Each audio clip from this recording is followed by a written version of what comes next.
kuidas see päris. Niisiis, Peugeot, oi see loksub räigelt. Peugeot 308 GT 2022 versioon. Mis meie esimesed emotsioonid on, kohe tuleb alustada heast ikkagi.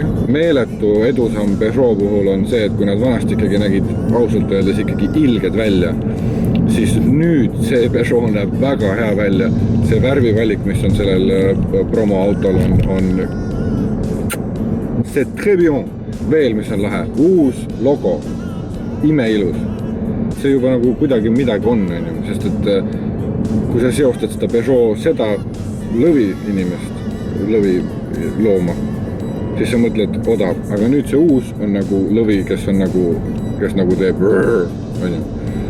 Selleni me jõuame, kas ta rrrr teeb, aga väljast imekena, kuidas auto kuju on imekena, seest imekena, kui see on tarbese sinu jaoks ja sind huvitab, kuidas auto välja näeb ja see on sinu jaoks prioriteet number 1. Aga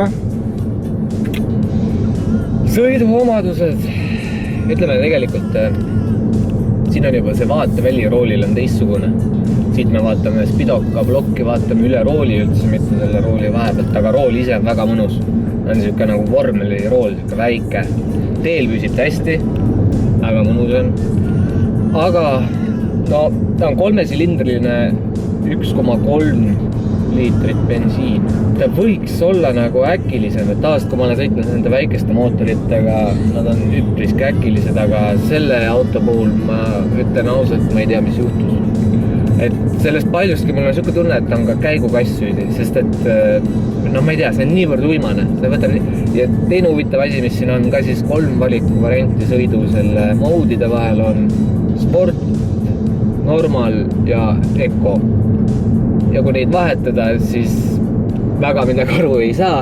Ei muutu, need on nagu muuseas pandud sinna. Ja spordi puhul, mis ta siis teeb, on see, et hoia natuke neid tuure nagu üleval, aga see juba muutub häirivaks, et linna vahel spordiga sõita 50-ga ta vahest hoiab teist käiku ja tuurid on põhjas, ja sellest abi nagu midagi ei ole. Ja lisaks ei peitu ka nagu selles ajus midagi, et need paneelid on ka väga kenad lahendus, aga selle multimeediasüsteemi taju on ka kohutavalt aeglane ja ikkagi mingit tükki ta viskab sisse, kui sa tahad laulu vahetada, siis ta ei saa aru sellest 2 sekundit tervelt on võib-olla vahepeal see buffer, kus sa teed mingi liigutuse ja siis meedia üritab nagu see, ühesõnaga ütleme nii, et süda ja aju on autol jätavad soovida. Üks asi veel, kütusekulu, meeletult väike kütusekulu.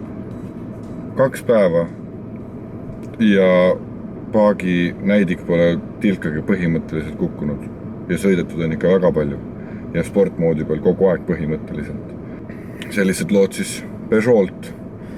Teistel on vaja kindlasti välimuse osas veel eriti vaja sammu hakata käima Peugeot'ga, sellepärast et see on lausa iludus.